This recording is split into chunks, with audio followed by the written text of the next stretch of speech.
Hi everyone, and welcome to the showcase with commentary for my new version 3 model. In order to have versatility, the design itself is quite simple, but the model does feature complete color control, full hand tracking, mouse tracking, a TTS Pet, as well as controller input. We'll get to all of those in a bit, but let's talk movement first. I did my first pass-through physics execution for this model. It's becoming more and more popular to have a bouncy model, so I really wanted to include that this time around. And for the sake of extra variation, I made sure to include reversible conditional physics, which allow me to quickly swap between different levels of inversion for my body movement. This model has tons of blend shapes for things like Z-tilt adjustments and wearing clothing options with other clothing options. The mouth is rigged for Vbridger, allowing for more complex movements as well as tongue movement, cheek puff, mouth X, and a few unique blend shapes, like a lip bite and a pull on the corner of the mouth when shocked. There's also physics adjustments that are made when certain combinations are present. The arms, for example, move and breathe with normal physics, which has to turn off to prevent movement with the tablet and hand tracking. You can see something similar with the graphic tee, which is bouncy when on solo, and a little bit more stiff when worn with the jacket.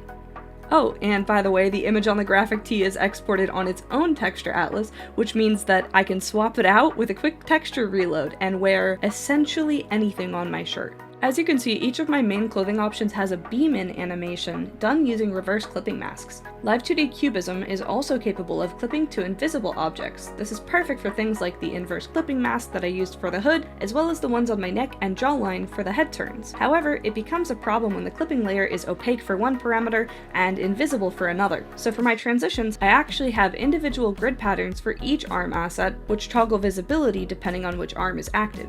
That way, the transitions stay nice and smooth, and there's no phantom limb outline. Color change was also necessary for my model's versatility. I actually separated the liner on a lot of the model so that I can recolor using both multiply and screen layers without having to worry about washing out the liner. For the hair, the liner is actually on a draw order behind the color, which allows for a neat little merging effect when the hair moves with physics or head turns. Each object with recolors has two parameters, color and pastel. This basically allows me to have a quick RGB slider without having to manually dig through artmesh and Vtubestudio. I can use this to make quick single expressions with an overall change in color, or with a little bit of C# code, I can quickly recolor the model using Twitch redeems and commands. All in all, I can change my shirt, jacket, graphic tee, cardigan, nails, eyeshadow, lipstick, eye color, face hair color, ombre hair color, and my hologram assets. Some of these holograms are actually my first ever experimentation with frame-by-frame animation in Live2D cubism. I actually made some keyframes for static in After Effects, exported it, and imported it as an 8-frame parameter. Only the ears and the TTS Pet have it because I didn't want to overwhelm viewers with too many flashing lights. The hologram recolor does affect the TTS Pet, drawing tablet, ears, raid notification, controller HUD, and even the reflective light color in my glasses. My TTS Pet, Bugbot, is pretty simple. He really only has one open mouth parameter and then an equalizer. He's hooked up with Speakerbot, Elgato's wavelength software, and some VST plugins to give him his own voice. Hi everyone, I'm just a tiny special hologram guy. For the controller input, the model is rigged with a very basic opacity parameter for each button press. These are then linked up to the Nyarupad VTS plugin, which will track them.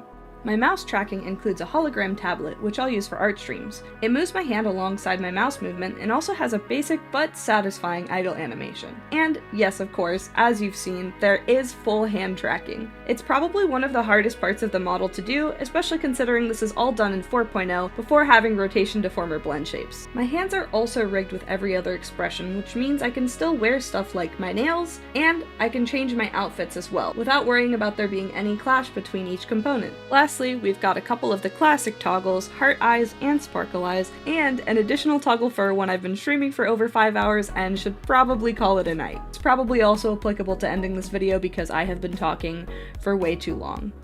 That's about it. I hope you enjoy the model. If you want to support me, please check out my social media and shops, and maybe even stop by a stream sometime to change my model colors. Take care, drink some water, and I'll see you in the next one.